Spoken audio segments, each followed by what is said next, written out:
انعام اللہ صاحب بلوچستان سے پوچھتے ہیں، بیٹا بلوچستان شہر نہیں ہے، پورا صوبہ ہے، آپ اپنے شہر کا نام لکھ دیتے. کہتے ہیں فجر مغرب عشاء کی نماز پڑھا رہا تھا کوئی امام، تو اس میں زبر زیر کی غلطی ہو گئی، بعد میں پتہ چلا غلطی ہو گئی ہے، تو اس کو کیا کرنا چاہیے؟ نماز میں آیت قرآنی پڑھنے میں غلطی دو قسم کی ہے. نمبر ایک، ایسی غلطی کی جس سے لفظ کا مطلب نہیں بدلتا، یا ایسی غلطی کی جس سے لفظ کا مطلب بدل جاتا ہے، کلمہ کفر ہو جاتا ہے. تو اگر مطلب نہیں بدلتا تو آپ کی نماز ہو گئی، لیکن اگر مطلب بھی بدل گیا، اللہ نے کچھ اور فرمایا اور آپ نے کچھ اور لفظ کہہ دیا، تو پھر آپ کی نماز نہیں ہوئی، وہ کلمات کفر ہے. میں اس کی ایک دو مثال دے دیتا ہوں.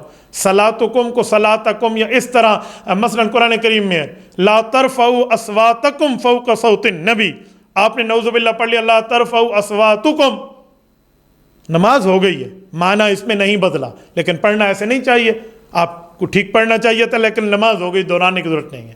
لیکن اگر آپ نے کوئی ایسی عبارت پڑھی جس سے کلمہ کفر بنا، فَعَصَىٰ آدَمُ رَبَّهُ فَغَوَىٰ، اگر آپ نے اس کو یوں پڑھ لیا فَعَصَىٰ آدَمَ رَبُّهُ، تو آپ کیا کر بیٹھیں گے؟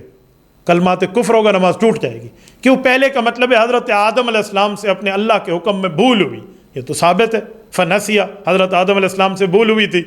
اور دوسری آیت کا مطلب ہے اللہ تعالیٰ بھول بیٹھا اپنے آدم علیہ السلام کے حکم کو، تو یہ تو کلمات کفر ہے. تو اس لیے اس ترتیب پہ پھر آپ کی نماز نہیں ہوگی.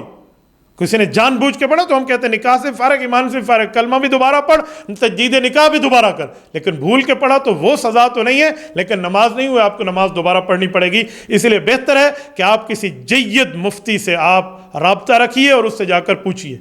یہ میں اس لیے بتا رہا ہوں تاکہ آپ کی نمازوں کی ترتیب ٹھیک ہو. یہ نہیں ہے اس طرح سارے حضرات ایک ہی معاملات میں شروع ہو جاتے ہیں. کسی عالم دین کے پاس جائیں، وقت لیں، اس سے پڑھیں، وہ آپ کو نور الاضاء سے بھی پڑھاتے ہیں نا باب زلت القاری. تو آپ اگر امام مسجد ہیں تو آپ کو کم از کم یہ چیزیں سمجھنی چاہیے، پھر آپ کو سمجھ آئے گا کہ اس موقع پہ نماز ہوتی ہے یا نہیں ہوتی، یہ کیا مواقع ہیں. تبارك الذي نزل الفرقان على عبده ليكون للعالمين نذيرا.